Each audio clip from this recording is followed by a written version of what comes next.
The Democrats are descending on Wall Street as they push a more populist agenda heading into the 2020 election. And the latest proposal from Capitol Hill could target trade directly, meaning trading directly. Let's go to Elon Moy in Washington, D.C. with more on this. Hey, Elon. Hey, Melissa. Well, there are a lot of trial balloons getting floated right now in Washington as Democrats try to find a message that sticks. The latest one comes from Brian Schatz. He is a Democratic senator from Hawaii, and he's reportedly floating a financial transaction tax. Now, there is not a lot of detail yet on exactly how this would work or what rate he would charge, but this isn't really a new idea. Both Bernie Sanders and Hillary Clinton actually proposed this during the 2016 presidential election.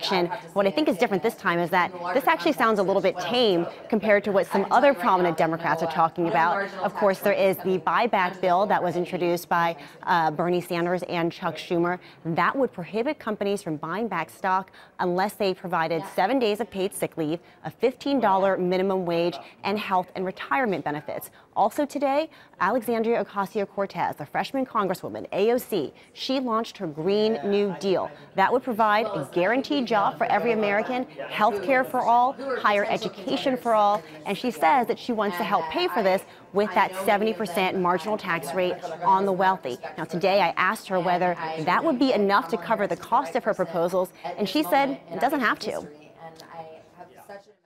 This is about making smart investments, and this is about making investments that actually generate returns and not lying about the fact that they generate returns. They actually generate returns.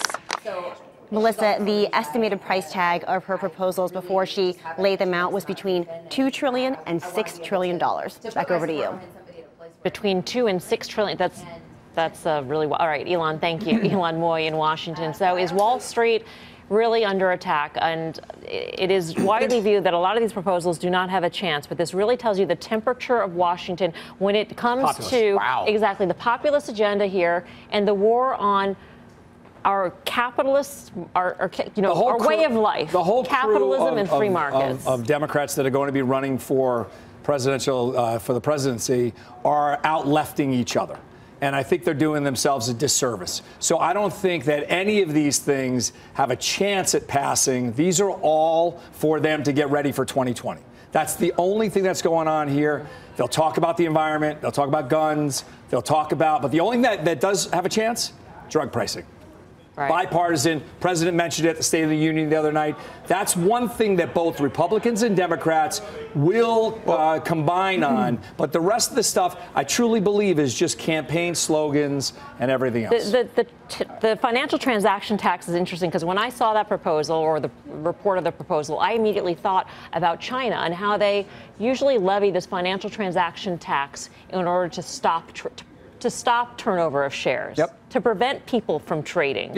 And that's going to be the side effect of that. Look, this is all, to me, devastating legislation potentially for markets and certainly for the stock market. I mean, look, the buyback bill, I can actually appreciate the fact that if companies are not able to fund their own retirement programs, why should they be buying back stock? Or companies that effectively are being handed a tax cut, which is supposed to be at least doing something for their workers and not really doing anything for them. But much of what I just heard there, and this is not a political show, so no one wants to hear this out of me. I will just say is market unfriendly. The reason the financials have rallied whatever they have is largely because I think the target was taken off their backs from the regulatory environment. So that, to me, is the most important fallout of this. It's interesting. 10 minutes ago, Bank of America just announced a $2.5 billion increase to their repurchase program. So BAC is saying, yeah, take that, AOC, number one. And I can understand what Tim is saying, but I'll say this. You know, if you start with limiting banks' ability to buy, companies' ability to buy back their stock, when does that end?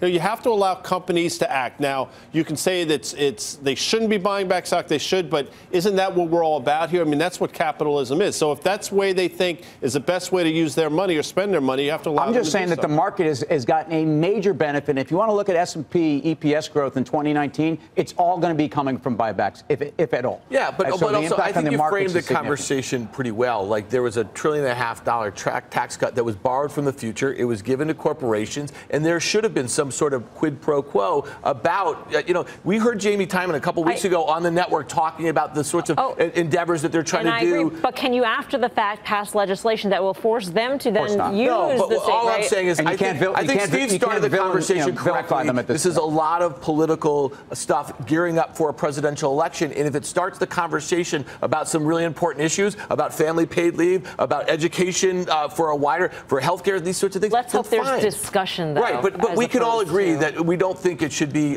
charged off on financial transactions or put the sort of limitations that take you down a slippery slope about what you can do in a capitalist society.